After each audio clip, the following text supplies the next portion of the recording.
In the wealthy kingdom of lived, the only daughter of the richest nobleman in the land. She was beautiful, admired, and promised a future of power and luxury. But Sophia felt empty inside. In her father's mansion worked a young servant who had served the family since childhood.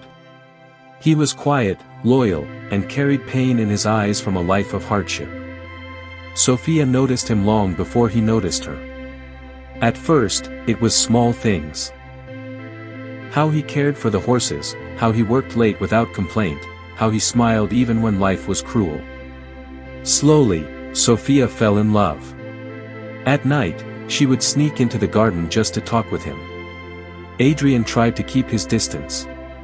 "My lady," he would whisper, "this can never be." But Sophia didn't care. To her, Adrian was more than a servant.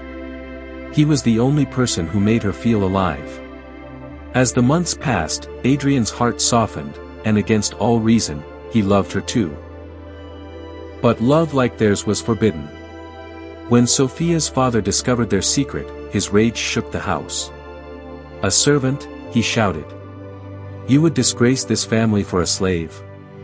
Adrian was beaten and thrown out of the estate. Sophia cried and begged her father, but he locked her inside her room. Days later, Sophia escaped and searched for Adrian. She found him by the river, weak and wounded. Tears ran down her face as she held him. "Run away with me," she begged. Adrian smiled sadly. "I would. In another life." Before Sophia could understand, soldiers appeared behind them.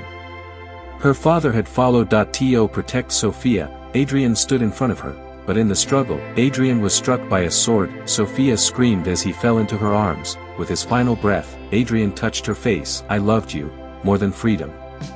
And then he was gone. Sophia's world shattered. She never married. Every year, she returned to the river where Adrian died, carrying the white rose he once gave her.